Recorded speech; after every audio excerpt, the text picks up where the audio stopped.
Welcome to Happy Hour with Haley. I'm Haley Chura, and I'm joined again this week by Joceyn Wong Neill. The Wong star is back. She is in her Team USA gear, and Woohoo! I'm excited to catch up with you, Jocelyn. Yes, I've got this vintage USA hat, which our guest has correctly guessed what year it's from. So this on the side, if you can see if you're watching on YouTube, this is from Ironman Florida in 2002. And that was the year, the other side has a little flag. That was the year that they also had the last Olympics on US soil in Salt Lake City. So it was the Winter Olympics in 2002. So I guess part of the Okay, merch was like a USA beret, at Ironman Florida. which is in November. I know. So I don't know if it was that they had it for all the other Ironmans, although back in 2002, there weren't that many Ironmans. So who knows? But we are also joined by our very good friend, Kathryn Bertine. Hello. Hello, ladies. Sorry, I got really excited. Hello. Hi, Jocelyn. Hi, Haley. Okay. So I've known Kathryn for almost 20 years because, and I have my beverage here in an Ironman Canada pint glass. I don't have souvenirs from every Ironman I did, but there's like random pieces here and there. What is the significance of the pint glass with our guest, Kathryn? This is the race where we met. That's where you met. Okay. At So Ironman Canada 2006. During the marathon. Oh, yes. What a story that was. wait, can I hear this story? How did you meet during the marathon? This was my first year racing professionally. And I had a couple other races under my belt, but I had not yet had a nutritional meltdown at an Ironman before. So that is what transpired during Ironman Canada. And I was just, nothing felt good the whole day, but I kind of have this mantra where if a limb is about to fall off, or if, a muscle or a bone is broken, I'll stop. But if I'm able to physically keep moving forward, then I will. So about 5 miles into the run, I realized I'm just having a nutritional upheaval in many regard, but my legs still work. I'm going to keep going, and I'm going to finish this race because it's really a gift and an honor to be able to move my body. So I'm walking along the marathon, and it was a very long day, and this and Superwoman passed me, or if she might have been dressed as Supergirl, but I'll use the term Superwoman. A woman dressed in full regalia of a Superwoman costume, runs properly, running for real, passed me. And this is the craziest part of all. Like, she actually recognized who I was. Of course. And no, remember what I said? It's crazy. Was she like, I know that limp?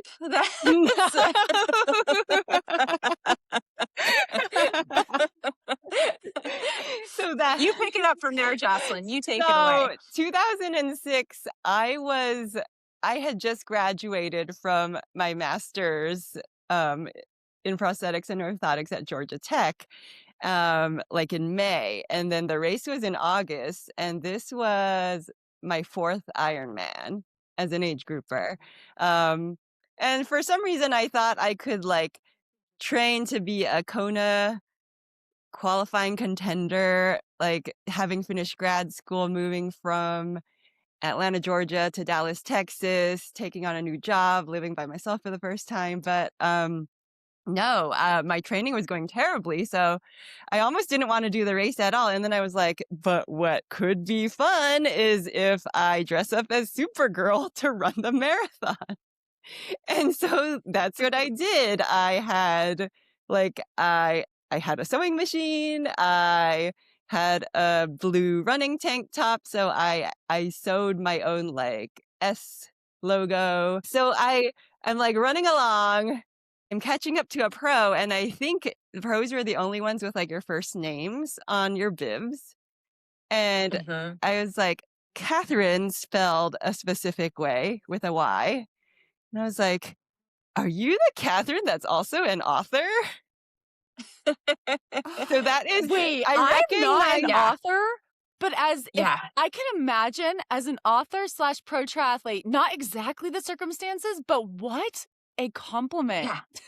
Oh my God, it was the best compliment ever. You never get recognized as an author or an athlete in what at the time was a fringe sport. So to get recognized for both of those, and keep in mind too that 2006 was really pre-social media, and the internet was still a baby. So adding all these factors together, the fact that I was recognized at all, and then of course this is an actual superhero that's running past me. I'm like, I think I'm hallucinating. I mean, Jocelyn is the original costume Ironman influencer. We've had Yeah. some since then who've gotten way too much credit. Supergirl was there in 2006, running right. and with it enough to acknowledge like other people. I'll never Like, forget that.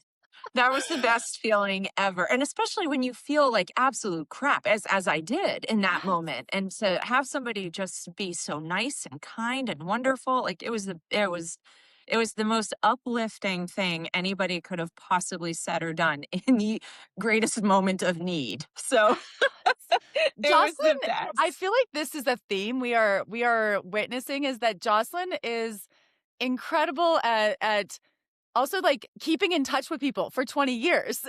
I think that that's been fascinating because that was 20 years ago, and Jocelyn's like, oh yeah, you're still in my life. You're still part of this. Is Ainsley making an appearance? An appearance. I love it. I saw Here, a do you little want to say arm. hi? I know. Ainsley, hello. Okay. Well, first, you did already show your beverage, Jocelyn. I think Okay. we need a full explanation. Okay. Yes. Oh, also, happy Galentine's Day. Happy 'Cause Galentine's. it is Friday, February 13th, as we're recording, which is Galentine's Day. So, tomorrow's Valentine's Day. We've got Winter Olympics going on. And then Tuesday, when the podcast comes out, is also the first day of Chinese New Year. So I did my attempt at a lychee raspberry mojito. So I am missing the mint though, but here, I'll hold it up. You can see I Wow. have muddled Beautiful. up some raspberries and some lychee. What else was it?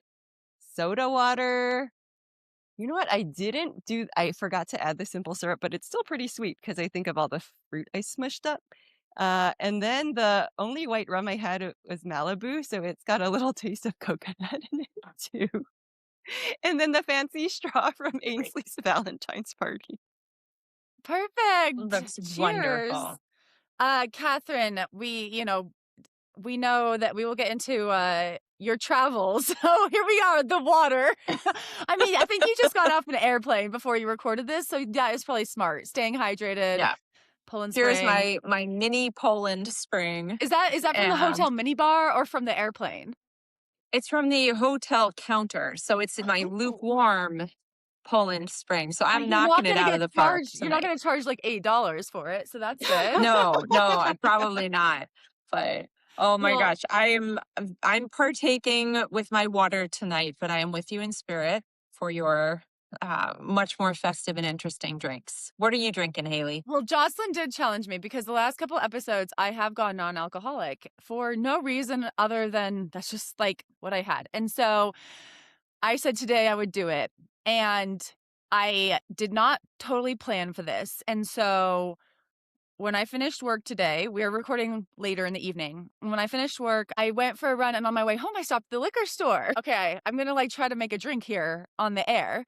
And I have a fun glass, which Kathryn helped me would decide on this. And then we have Huckleberry vodka. So this was all Jocelyn's idea. Is this what I start with, or do I start with the I also have 7-Up. I couldn't get Sprite, but look at it. It's in a, which one do I start with? I say start with the liquor because then the bubbles will like help like mix it up. Okay, we're starting. I know we're such amateurs at we're like wannabe mixologists, but we're like pretty bad at it. But hey, this podcast Okay, is we're all about starting with acquiring new skills. exactly. Here is the 7 Up. This is like my bottle opener is from a Halloween party, That's so cute. it's like a Oh, little that's fun. skeleton. Okay, Oh, and I you have will. like the fancy Mexican 7 Up. Guess what was at the liquor store? When Ooh. I was buying it, when I was checking out, um, I think I just run with just a credit card and ID because I was like, just in case. I don't think I'm gonna get carded, but just in case. And Oh. so I just, I only had one shot to buy this, and so I pulled it out, and the guy was like, "Oh, I'll take a look at that," and I was like, "Oh, here you go. I'm old," and he's like, "You don't look this old." Backhanded It was right. compliment. It actually was right as the tip request was coming up, and I was like, "You timed that on purpose." And he was like, "No, I didn't." Okay, third thing I have, one of these glitter bombs. I've already done this once on this show, but these are like things to spice up your drink, or not spice it up, but glitter it up. Cotton candy bomb. I did this on the Katie Treston Torney show, and it was quite fun. Ooh, this is what will turn pink for Ooh. Galentine's. See if it'll work. Aw. It's kinda not that pink, but, I don't see pink It's because you're wearing yet. red, it's so Yes, it's sitting like there, it's you're very sitting light waiting. there. compared to your shirt. Well, okay, I did wear red Ooh. for There I do. both Yeah. Galentine's. Oh, there we go. I did wear red for Galentine's and for Chinese New Year, because this will come out Yay! on Chinese New Year, so and a little bit for Oh, Team USA. USA, yeah. Cheers. Oh, this Cheers. is awesome. good. This Cheers, was great. everybody. Thank you, Jocelyn, for, inspiring me to take a new running route by the liquor store. Now I know I can do that, and I have no excuse for not being super festive in the weeks to come. Going back to how you two met, Ironman Canada 2006. Kathryn, how long did you race pro as a professional Three triathlete? I mean, you raced pro in multiple sports, but how long did you race as a professional triathlete? 3 years. So that was, if I'm getting my math right, 05, 06, 07. Okay. So three full seasons And of like Jocelyn, what those was years. what was your first year as a pro? Uh, oh my gosh, do math. 2009. Okay, so none of us really overlapped. We Yeah. had Kathryn No, who was there at first, and then Jocelyn, and then me. We represent 3 whole generations of pro triathletes who are all retired now, but in different ways. So yes, congratulations on your recent retirement. thank That's you. a wonderful chapter that you've had, and congrats on like saying I've done it and I'm going to move on to something new. So it's really cool. Thank you. I mean, Yeah. I'm enjoying this is still staying a part of the sport in a way, and I think Yeah. there's still, as you have shown, many ways to stay involved with the sport even after your own professional racing is complete. But we talked about how Jocelyn Mhm. had recognized you on that I have Ironman it. Canada course because Oh of your my first gosh. book. But okay, look, let's Here talk it about this is. book. It's called Tell us the All the title. Sundays Yet to Come, and there's a pair of figure skates and a pink feather boa on the cover. Yes. Yes, which you naturally assume is normal in the world of triathlon, right? Right. Like we're talking about you as a pro triathlete, and this is a figure skating book. So How Yeah. So how I did this grew up happen? as a figure skater. And it's so funny. Some people are like, that's so exotic. I'm like, not really. I live 5 minutes away from a rink. And if you grow up in the Northeast, there are rinks pretty much every 5 miles. There are skating rinks everywhere in the Northeast. So skating just became the first sport, the intro sport for me. And I just loved it. I fell in love with skating when I was around 11 years old and competed all the way through age 22. And during that part of the journey, I realized that I had talent, but I didn't have what it was going to take to get to the Olympics. And I was thinking, how far can I go in this sport? And I had enough talent to get to the professional ranks. where I could actually join the ice shows. So I made it to the senior level of figure skating, which is technically what you see the skaters doing in the Olympics. It's senior level, which is great. But I did not have the repertoire of triples that they all had. And I was like, okay, well, I love competing. I love the showmanship of skating. What can I do?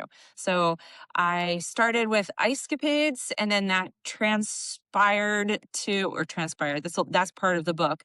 Um, that segued into Hollywood on Ice and Holiday on Ice, which are tours out of Europe and South America. So I did that for about a year. And then I went to graduate school for creative writing, because I wanted to be a writer. And it turns out that those two force fields met. And I hadn't planned on writing about the skating journey, but it soon became apparent that that was something that needed to be unleashed. And at that point, too, really, there weren't any books on what is it like in figure skating on those tours and what really kind of happens behind the scenes. And, when you look or when you think of places like Disney on Ice or Ice Capade, Mhm. which is what I pretty much grew up with, it just all looks like happy sunshine and rainbows. But behind the scenes, those tours are a whole different animal. So, dun dun Yeah. dun. Then the book came out. 'Cause I took Ainsley to Disney on Ice a couple years ago, and I remember texting Oh, you about that. mhm, mhm. Yeah, I mean, Disney on Ice, it's like telling a story that's already been told, and so you're kinda going along with that on the ice, and part of that is wonderful. But back in the day, Disney was notorious for,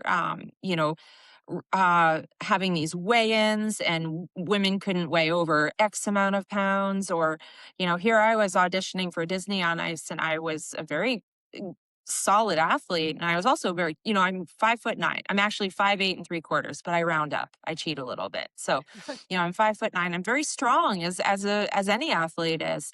And Disney thought I had the best audition ever, and then they put me on a scale and they're like, whoa, you weigh more than you look. That was a real intro to what it was going to be like if I did get into any of these tours. And that's exactly kind of what that whole world was like behind the scenes. I'd love to think it's better these days, because I think figure skating is better. When you look at the sport now, you see a lot more strong, healthy looking women than you did 20 years ago. Yeah, that was So, your question when I told you I was there with Ainsley. You asked how they looked, and how do they look? they looked strong. They looked muscular, and Right. they also have, like, an aerial component to it, too. Whoa, So, yeah, I did that's not cool. see, like, skinny, malnourished skaters. I love that. That makes Mhm. me very happy. Good job, Disney. How do you feel about watching the Olympics now? Oh, I love it now, actually.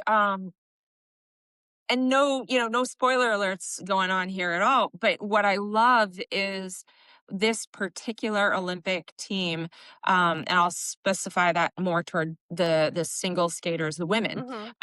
They are kind to each other. They're friends with each other. They have this beautiful relationship, and that is something that we did not have in my day of figure skating. It was pitting women against each other, and not even women, pitting girls against each other. That was really the vibe. And to put this in a date context, like of the 80s and the 90s, maybe the early 2000s, that was the vibe. Was Oh, you're yeah. not friends with your Nancy competitors. Kerrigan versus Tanya Harding. Yeah. Oh, that was during my Uh-huh. generation of it, and I mean, that is certainly its own example of two women being pitted against each other, very much so in the media for forever after that event. But that was just always a vibe. And you could, like, I bet if you go back and you listen to any commentary, you're never going to hear even the commentators being like drawing parallels of kindness or friendship between athletes. It's really one against the other. And that just is kind of how the vibe was for the whole sport. So I love that we have turned this corner, at Mhm. least specifically with this Olympic team. And Alyssa and Isabeau and Amber, and the energy and the camaraderie they have is a beautiful thing to see. Maybe it's not just skating. Maybe we're seeing it in a lot more sports. What do you think? I just saw like Chloe Kim get the Mhm. silver in snowboarding, and then the first thing she did when she didn't land her last run was like go congratulate the 17-year-old girl from Korea that did win. And it turned out that Chloe's been mentoring this girl for, I don't know, like the past 8 years or something like that. It's so great. Wow, since she was, like, 9? Oh my goodness. Um, that's Yeah. well, since the girl was, like, 9, so, like, you're watching this 9-year-old grow up to be an Olympic champion, that's very cool. Mhm. I do think things have gotten better, and one of my theories is that hopefully, like, what I see is, like, there is more money in the sport for women in sports for women, and so it's Mhm. become less of a zero-sum game, and Mhm. it isn't so much like the winner gets to be the winner and get a paycheck and get that trophy and continue in the Mhm. sport, and everyone else has to go leave and do something different. And I feel like it was like that at other times, Mhm. or maybe it was portrayed that way, that if you didn't win, like, why even bother? And I think now there is a space for celebrating second place, for celebrating third place, for celebrating fifth place, and being like, this is an incredible competition. And how fun is it Mhm. if all these women are secure Mhm. enough in their sponsorships, in their income, in their place in the sport, where they can go out there and race as hard as they can, compete as hard as they can, and it isn't devastating to finish anything other than first. Yeah. Right. Yeah. It's so true. It's yeah, I think we're getting better shift in perspective, and it's finally happening. But I also don't think we're 100% there yet. We have to educate, the media as well, Mhm. not to pit women against each other. I mean, we see that still, unfortunately, a little too much in the WNBA. Not Yeah. necessarily always in the commentary, but in the, did you see she did that and she did that? Or, and there's just that type of, I'm like, no, let's, they don't do that on the men's side. So let's True. not bring that Mhm. into on the women's court. It just doesn't compute. But the more we call it out, and that's one of the benefits of social media is for as wonderful it is that we call out the good stuff, we can also call out the bad stuff. And we can still keep calling out when we see that element of people or news sites that are trying to steer that pitting element. You'd be like, "Nuh-uh, not gonna happen. I see what you're doing. I'm gonna call you out." I want to hear about the other Winter Olympic sports you got to try out. Well, only one Winter Olympic sport because the book. Now I know you're referencing the book that came next, Yes. which was As Good as Gold. And that's what I've been freelancing for ESPN. And then I got an assignment that really truly changed my entire life path. Although I think neither ESPN nor I knew that at the time, but I got an assignment in 2006 to train for the 2008 Olympic Games, Summer Games in Beijing, in any sport possible. And so the whole assignment was, let's see if this good but not world class athlete can actually get to the games. And that was the basis of this 2-year assignment. So guys would write in like, try the luge, try the luge. I'm like, wow, you really want me to fail because that's a winter sport, not a summer sport. I'm not going to get that far. Guess what is You know, not happening in Beijing in 2008? The luge. Ex- exactly. Although I find this very comical. The last Winter Olympics was in Beijing. Right, Yeah. so it Yeah. did So I'm eventually just like, happen damn in it, Beijing. ESPN, 20 years too They late. needed the long So game. I know. So yeah, but in '08 it was summer, but everyone's writing in, you gotta try the luge. So the editors at ESPN were like, we actually now want you to go try the luge because everyone's asking for it. So just go do it and see what happens. And this is a pivotal part of the assignment in two ways. One was it turned out that luge ended up being one of the hardest sports I'd ever tried. When you're going down this track, and they'll of course put you in a training sled that goes a lot slower when you're learning, but even the training sled like beat the piss out of me pretty much. I don't know if I Wow. can say that. Then that's the nice term. That's the nicer term. But it just absolutely destroyed me. Like my hands were so beat up because if you think of where a slider holds the luge, it's the hands and arms and elbows that are banging into the wall before the rest of you does. There are terms for all the bruises that happen on your knuckles. It was crazy. So it was actually physically the hardest sport that I tried, Wow. So until harder than figure skating, harder than pro triathlon, harder than the other summer sports you were giving a hard. try to? Let's say this, it was the hardest consequences of any sport, you know, but I think that's still part of the sport. Like when you fall in skating, you slide, but you don't hit your entire body into a wall. And Mhm. obviously in cycling, which we'll get to, I broke a fair amount of bones and that was very painful in itself. But luge, if you just like twitch your neck the wrong way, and you're going 80 miles an hour, that careens your entire body into the wall of ice. And then that ping pongs to the other side, then the other side. So people don't see that in the Olympics because these are all the top 'Cause they're world very good class. at what they They're very do. good at it. They're like, oh, they're just Mm. sledding. I'm like, they're not sledding. No, it's That's like very different. okay, I think of it like to me, it looks like it's a water slide, but it's Mhm. made out of ice.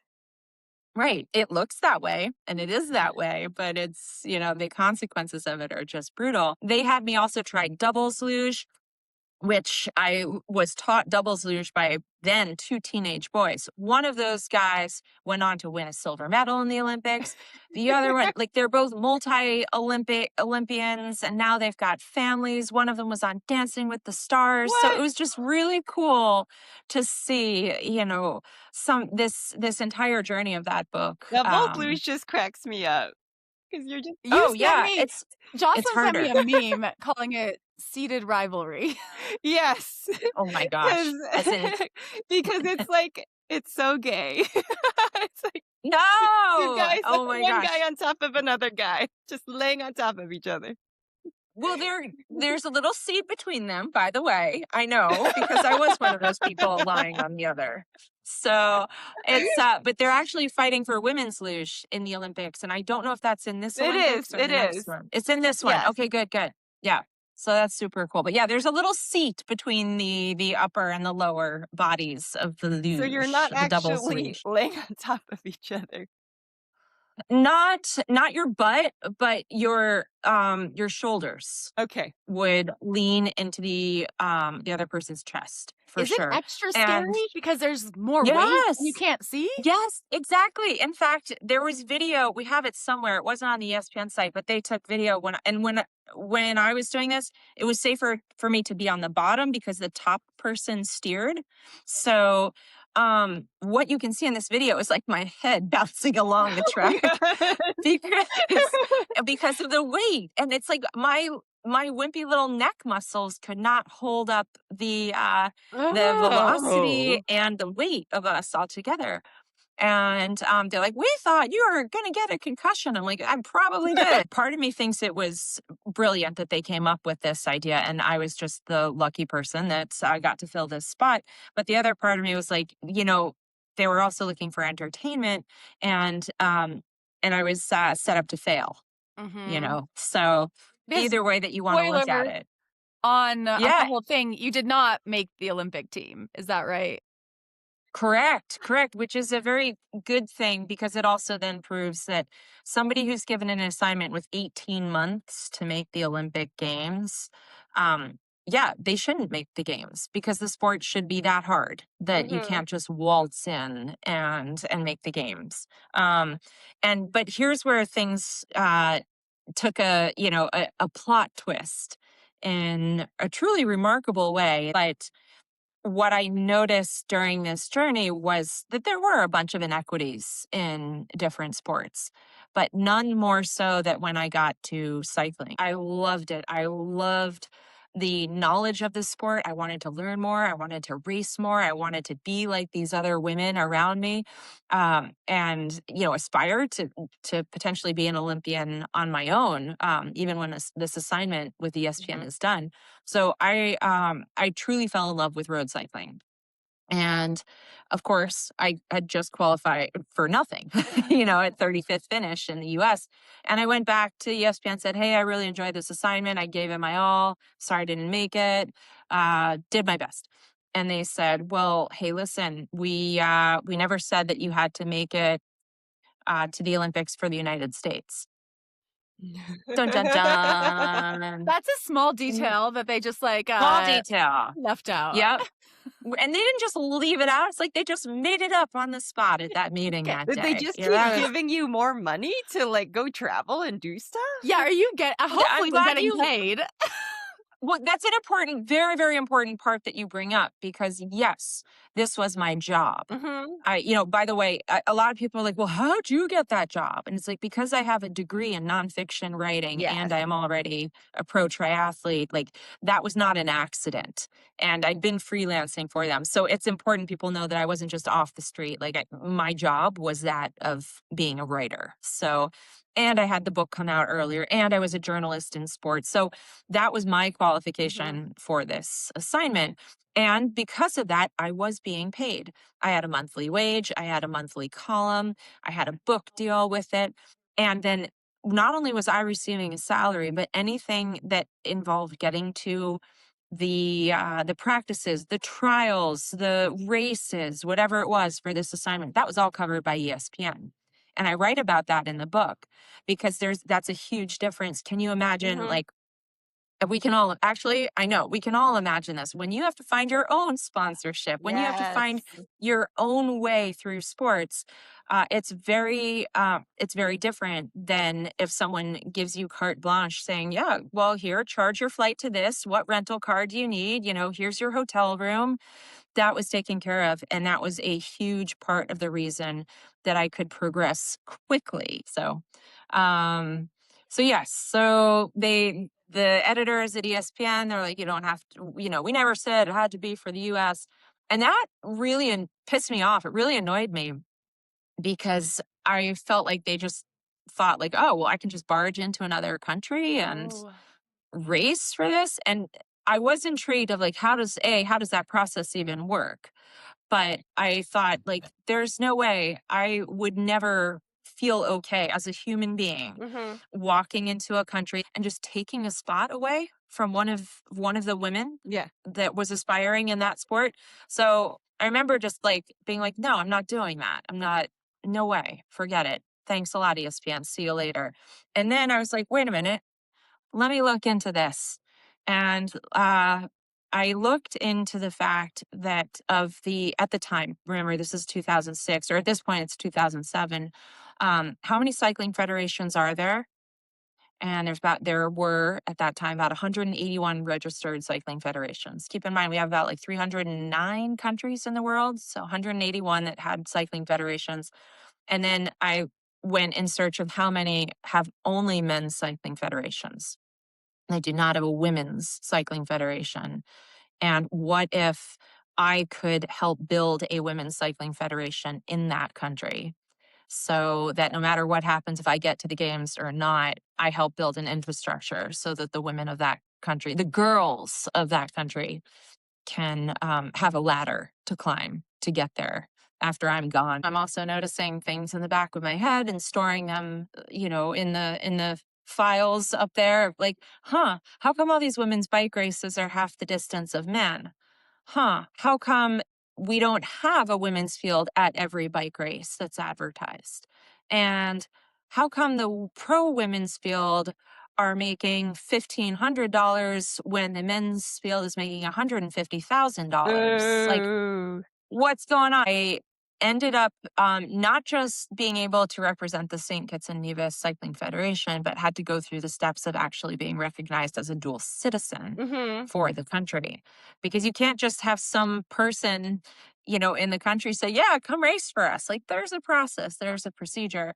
And that did happen from that point in, gosh, by the time that went through, it would have been early 2008. And there were like 3 or 4 months left to try to qualify for the games. And I went out there and I did my darndest. And I did not qualify in those 4 months to be able to make it in time for Beijing. But here's the crazy part. I came very, very close. It was about the points, wasn't it? It's about the points. Uh-huh. And that's where the second part of this journey happens. And I'll summarize by saying the best part is that we did build a women's and girls federation for St. Kitts and Nevis. So the reason of why I didn't make it, which is so important for the smaller countries that are out there and the less wealthy countries.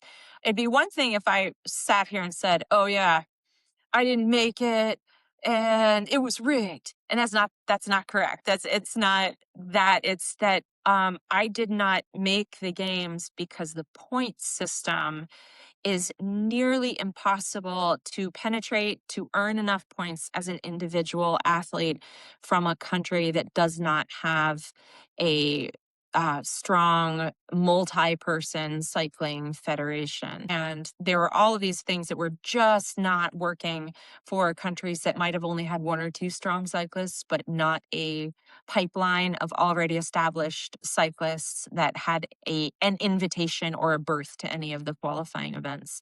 So a lot of that in my head is also adding up, like not okay, not okay, not okay. This is actually a broken system that has nothing to do with me, but is keeping so many strong, talented athletes out of the games because it's not caught up to the evolution of where we are in sport. So that is what happened. So long story short, I don't make it to the Olympic Games, but the love of cycling is still with me, and I decide I want to see if I can make it to the pro ranks. This time, of course, not on ESPN's dime. Also, for anyone who's old enough to remember, 2008 was a terrible year financially. We had the market Yes, crash. that was right before I went pro as Yeah, a okay. triathlete. So when I joined that team, there were promises of all these sponsorship dollars, and then the next Nothing. year it was It's just done. like, oh yeah, these sponsors have pulled out. Things are not looking great. No, it was terrible. Mhm. I lost my home in that. I had to short sell my house because I could not afford I couldn't afford rent or the mortgage on that. And this was during a time where I had the most affordable house you could ever imagine, but it was hitting everyone really, really Mhm. hard. It really dawned on me how much I love cycling. I want to keep competing, but also there's a lot of inequities here, not that have nothing to do with my journey at all, but have to do with keeping smaller countries out of the games, and a lot of inequity toward the women. All those questions that I brought up earlier of like the distances, the prize money, the access to And these then races. is So that the next book? then The next one? no, that's the intermediate book. That's Okay. so the third book that came out when I was working for ESPN, I had compiled so many cycling stories that we put out The Road Less Taken. Yeah, I think I have Oh all my your gosh. books because Oh my gosh, I'm I'm honored. such a But now you're fan. holding up my favorite one. This is the one that came because of all of that crazy journey. Yay! Thank you. Team stand. Team Me and Haley stand. both have Like you made the it. books. We're excited. Oh my gosh, thank you. I am blushing. This is great. That's up there with running by in a Supergirl costume. Thank you so much for that support. Why is it your favorite? I think because that was the grittiest book to write. Because what stemmed from after the ESPN book, or books, you could say, is going on this personal journey of wanting to right the wrongs that were part of that systemic or part of cycling in that very systemic way. And I wanted to see if I have this platform at all to write and to be an athlete. Maybe I can actually do something that can garner some change and we can make something happen. Mhm. So that's really what the story of Stand is all about. It's like, okay, if we're going to stand on the front lines of change, what really happens behind the scenes when we do that? And I write this in the intro where, I had two choices. Like I could have just written this really, I don't know, dull how-to manual for change. Like, okay, well, if you want to make change, do A, B, C, D. And I tried that and it sucked. It was a terrible first draft. I threw it out. I'm like, this would bore people to death. And it's just not the truth. It's not the real story. If I have to tell this whole story in the right way and the best way, then you have to let people into what happens when you do decide you're going to fight for something that you believe in, and how that crosses the boundary between your personal life, your private life, your sports life, your everything life. That was a really big decision because, as you know, thank you for reading it. There's so much personal element that went into that fight to bring women back to the Tour de France, and it seems like such a no brainer. Like, yeah, of course. It's at that time. It's 2012. Why should we not have a women's field at the Tour de France? And you'd think that would be such an easy no brainer, and the amount of pushback, resistance, bullying, awfulness that happened just from Mhm. fighting for something that seemed to me like the a no-brainer is why that book was the hardest thing I've ever had to write, and yet at the same time it's for me the most worthwhile one because um of the feedback that I've gotten from others, like, about what it really means to share that journey, and other people have taken on a position of advocacy because they feel like, okay, if this woman did it and there's something I believe in fighting for, I'm going to try it too. So like we have a lot more people that are fighting for change these days, Mhm. and it feels really good to know that maybe it gives someone else just enough strength to take on that journey. Have you been to the women's tour in its current iteration? Mm. Uh-huh. What do you Uh-huh. think after everything you did to fight for a women's tour? So on one hand, I love that it exists and that we have a multi-day race, because when we were fighting for it, we got the 1 day race, which is so important because that is what opened the door Mhm. for the rest of the days to follow. And at the same time, it's very much my nature to keep asking, Uh-huh. and when will it be equal? Because right now, while it's wonderful that we have 9 stages, um, when we remember that the men's race is 21 days Mhm. and the men are being paid, so see, I think let me break it down this way. The percentage of the women, what they earned per day compared to the men, still 29% of what the men were making per day. So, a Per lot of people will be like, day. yeah, but they're only racing 9 days and the men are racing. I'm like, I realize that. But if you take the first 9 days of the men and the first 9 days of the women are still earning 29% in prize money. That's not Not okay. okay. Um, no, and the distances are shorter. And while I definitely will agree with anyone that watching women race a feisty 3 hour race is more fun and exciting than watching a very slow, dragged out 6 hour race, Mhm. I see that. I notice that. But tell me why every single stage of the women's is shorter still than all of the men's stages. Mhm.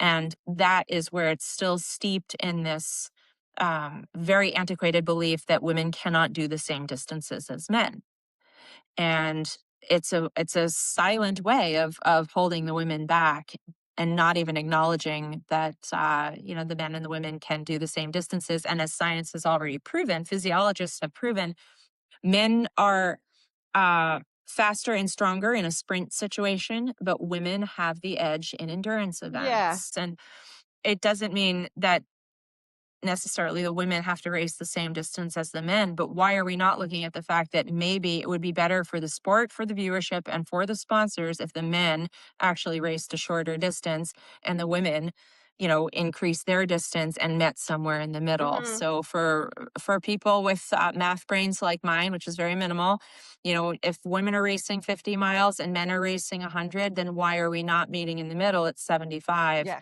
And making that distance something that is more exciting and more equitable. And And when you think back, swimming, just adding the 1500 for yep, women and watching Katie Ledecky swim that is just one of my joys in life. Yes. Yes. These inequities are still, they're everywhere, but we're chipping away at it. Like, how great that we have this now in swimming. I know that Mm. your goal is probably for the women who are racing in that Tour de France now to almost never know that that wasn't an option for them. Even though it's 9 days, even though it isn't a 21-day race, but it is Right. probably wonderful as an activist. You're like, I don't want them to have to like say thank you every single day. But I hope that some of them do, that some of them have read your book, that some of them know the history, or even just like Googled, Wikipedia, asked ChatGPT, and they do understand the history, because I think that it does make you realize how lucky you are and how recent it was. That if you were born maybe, 10 years earlier, you don't have this option. You don't have this life. And I look at my own life, and there are times like that where I'm like, oh, I was really lucky. I was born at the right time, and I hope it gets better. But also, we've seen some things where it hasn't gotten better. And I'm like, no way. Like, it is possible to regress. And I think that that's really scary. And that's why we need people like you. And hopefully you give the courage to people like me and others that, we can take those stands too in whatever area of our life needs it.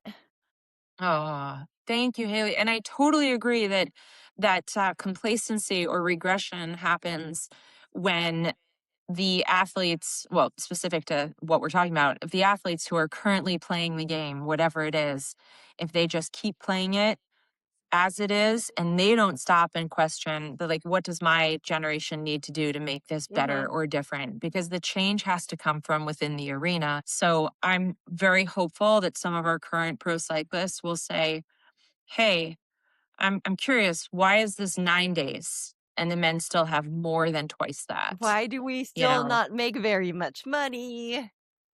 right. Why is our price purse at 29%? Mhm. I need them to ask those questions.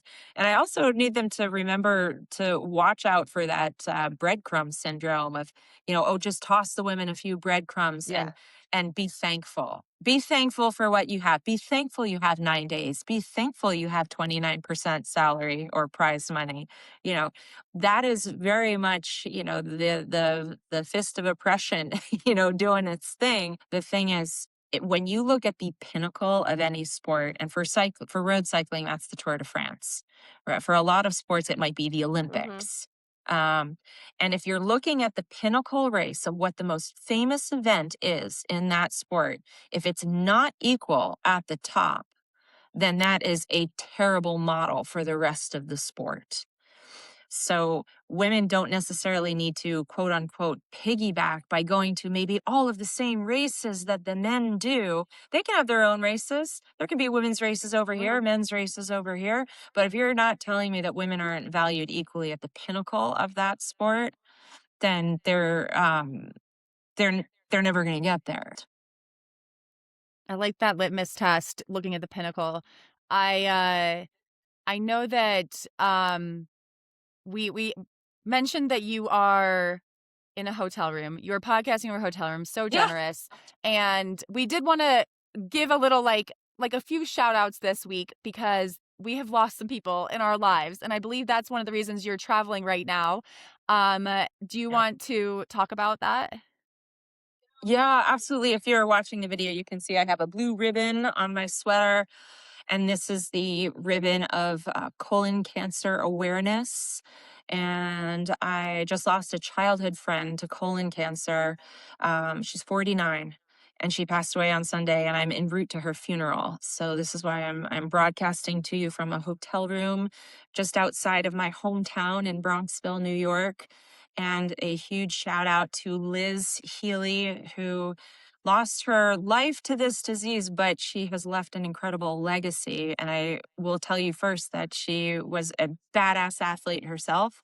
She rode as in ROWED, road crew for Cornell University, and was the captain of their team. Wow. Just an amazing athlete, and just became a badass in life in general, taking on amazing jobs, amazing positions, but always the type of that athlete and person who would lift the rising boats, or the rising tide lift all boats. That's Liz. And in the last 3 years of her life, when she was diagnosed with this out of nowhere, by the way, she decided, okay, I've got 3 years-ish left on this planet, and I'm going to raise awareness for colon cancer, and just went on this amazing quest to make sure people knew the signs, people knew the struggles, people knew that they had to get tested. So to honor Liz and this beautiful blue ribbon that I'm wearing, um, right now in America, colon cancer is the top cancer that is killing people between the ages of 30 and 50.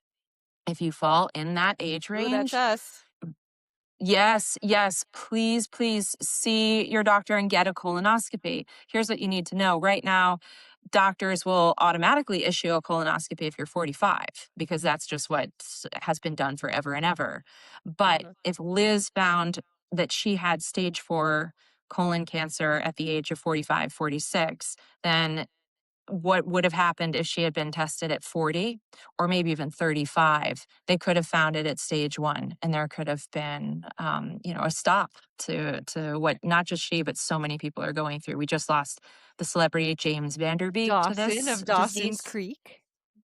Yes, exactly. So it's so, I mean, this is an insidious disease that's happening and it's hitting 30, 40, and 50. So if you are in your 30s and you see signs, and I'll share some signs because that's the other thing. You got to know the signs. Blood in the stool is a typical sign. So is abdominal pain. And for women, I know we get our cramps, but it's different than that. It's like when you're not expecting it and it doesn't go away. And maybe you're an athlete who has a high pain tolerance. Don't let that stop you from getting one of these tests. So that's another big one. And obviously, if changes happen, if you are pooping more or pooping less than you ever used to, then that's a sign that something is also off.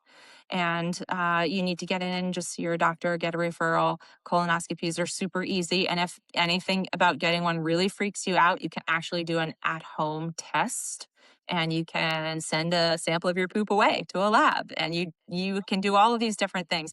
And it's something that just needs to be talked about and discussed. So it's no longer one of these weird topics that people don't even know where to start, talking or thinking about. As endurance athletes, we should enjoy talking about a lot of bodily functions, and so Yes, not a topic yes. we need to shy away from. Mhm. But thank you for that wonderful tribute to Liz, and I hope your travels and reunion with that community go really well over the next couple days. I Thank you. wanted to add a couple more a little bit more sad news on my previous show, which both of you were guests, and I also lost two guests from that past show in the last week, which was incredibly sad. Hannah Henry, who was an NCAA champion, two-time NCAA champion at Arizona State University, was um killed by a hit and run driver while riding her bike in the bike lane, which is she was 26 years old. Incredibly, incredibly sad situation. And I think as we are all women who have ridden our bikes a lot, I also love bike commuting. I rode my Yeah. bike to the pool this morning in February in Montana, and I love it. I love the freedom it gives me. I love how I show up in a new place like feeling better than if I had driven a car. I love not having to park. And to think that you can just die doing Yeah. that And because we've all someone else. been in bad bike accidents as well. Mhm. We I've have. been hit by Hmm. a car But twice. yes. And it just shouldn't the risk shouldn't be there. Yeah. And so I encourage everyone who does drive, which is most people, like really think about it when you're driving. And yes, this was a horrific situation where the man was on drugs, but also like we need to make that word like no, that does not happen. That cannot happen. Like Mhm. I just that is something that after I got hit, it changed how I drove a lot. And I wish it didn't take that, but you really have to understand the power you have behind the wheel of a car. And it's one of the reasons I prefer bike commuting because I'm like I don't want to necessarily drive a car. It's too big and it's too much. And I mean, fewer cars on the road, always better. But super, super sad news. And then Jackie Yost, who 98-year-old triathlon legend out of St. Petersburg, Florida. I had the honor of meeting Jackie and her family in 2023 at St. Anthony's Triathlon, and she started racing, I think, in her 60s and raced into her 90s. And I have loved interviewing women who are in their 80s and 90s racing because I've also found that they are some of the most competitive Mhm. athletes I have ever met. They know every single other person in their age group. They want to win. But then they're also wonderfully supportive. They're all friends. It's like what Kathryn talked about with the figure skaters of today. It isn't a zero-sum game. They have so much respect, but there is something special that gets you on a start line when you are 80 or 90 years old. I'm not sure I have it, but I'm so happy that I got to meet Jackie, and my heart still goes out to her family, and that St. Petersburg triathlon community, the Mad Dogs, because they are a very, very special crew. And she would have, after Saturday morning swims, they would all go over to Jackie's and have snacks. And it was a special, special, community. And I think it will continue. It will continue in her legacy, but still, big loss there. No. Yes. Let's have a Oh. toast to all of these wonderful women that we've lost this week. This was not originally supposed to be this sad of an episode, but, we just No. kept getting more and more news. Um, We will take their lessons yes. and their Yes. strength and their courage with us into our lives, and we will remember them always and salute them with the awesomeness that they truly are and were, and we love them. And so to close out this episode on a lighter note, I pulled up some Year of the Horse Chinese zodiac predictions for this year, since we're going to be celebrating Lunar New Year. It's kind of fun. So if you're not familiar, there's 12 animals in the Chinese zodiac. I grew up always knowing what animal I was and what so my mom's a dragon, my dad's a tiger, my sister is um, a monkey, and my brother is a rat. And you knew how old people were based on what animal they were. Oh, wow. What a fun way to know someone's age. Yeah. So, and if it's like your year, it's every 12 years. So if you meet someone this year who is a horse, because this is the year of the horse, they're a multiple of 12. So, That's you cool. could be 24, 36, 48. Sometimes with Asian people, you can't Okay. tell. As we say, Asian don't rate Hey, me. hey, I got carded. I got carded buying alcohol today. So, That's awesome, you um, young so, whippersnappers. so you, yes, but you looked up our zodiacs. Yes. Okay. So I can start with Kathryn. You are a rabbit, Kathryn. This year, um, you're blessed by the prosperous wealth star, which is an auspicious Ooh! energy associated with financial growth, material stability, and steady accumulation of abundance. This is something every writer wants to hear. Continue. Career and business opportunities strengthen when you focus on long-term planning and reliable income streams. Ooh. And let's see. In addition, maintaining a calm and organized environment supports the rabbit's natural harmony and allows wealth energy to flow more smoothly. So, Amazing. yeah, it's a lot about you having an amazing financial year. That's great. It's only taken 50 years. This is fantastic. Thank you. This is a great, great horoscope. Okay, Haley, you're an ox. And so I'm ready. let's see. So this year, you're blessed by the gentle yet powerful academic/romantic star. Oh, Ooh. oh, Ooh, wait. an energy that Smart enhances. romance? Maybe you'll meet someone at the library. I need to Do you go go to to the the library? library. I'm going to start tomorrow. Yes. So this year favors growth through knowledge, meaningful connections, and heart-centered pursuits.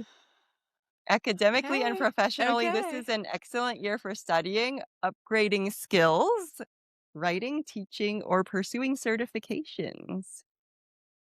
If your work involves Okay. communication, creativity, or strategy, you'll find ideas flowing more naturally and support arriving at the right time.